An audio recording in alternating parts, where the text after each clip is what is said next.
Guys, আমার হাতে আজকে দুইটা বিস্কুট দেখতে পারতেছেন। এটার দাম 20 টাকা, এটার দাম 30 টাকা। আপনারা সবসময় এই 20 টাকার বিস্কুটটা কিনবেন না, এই 30 টাকার বিস্কুটটা কিনবেন। কিন্তু সেটার কারণ কি? কেন কিনবেন না সেটা এই ভিডিওর মধ্যে আমি আজকে দেখাবো। এটা হইতেছে প্রাণ কোম্পানির পটেটা বিস্কুট।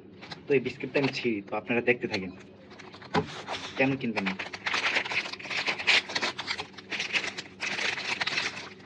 এটা হইতেছে 30 টাকারটা ছিলাম, এটা হইতেছে 20 টাকারটা ছিলাম।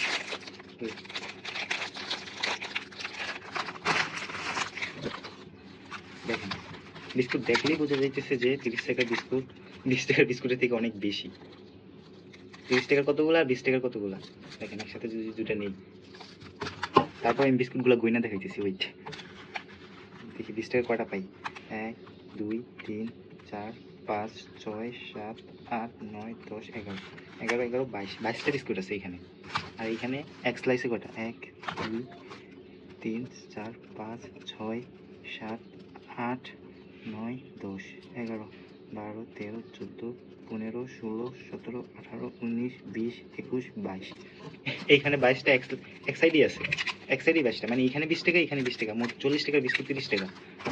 এই 20 টাকার বিস্কুটটা যদি আমি আপনাদের দেখাই, 20 টাকার বিস্কুটটা যদি এখান থেকে সরায়া এখানে রাখলাম, 20 টাকার বিস্কুটটা সরাই ফেললাম, এখানে যে এই যে 30 টাকার বিস্কুটের এক সাইড অর্ধেক অর্ধেকে যদি এখানে রাখি, দেখবেন যে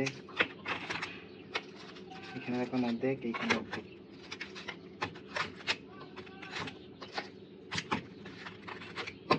এই যে দেখেন, ভরে গেছে, অর্ধেক অর্ধেক স্লাইসই ভরে গেছে।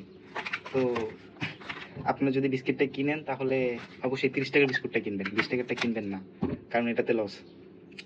এটা এটার দাম যদি 20 টাকা হয় তাহলে এটার দাম 40 টাকা হওয়া উচিত ছিল। তো ভিডিওটা ভালো লাগলে অবশ্যই চ্যানেলটাকে সাবস্ক্রাইব করবেন। ধন্যবাদ।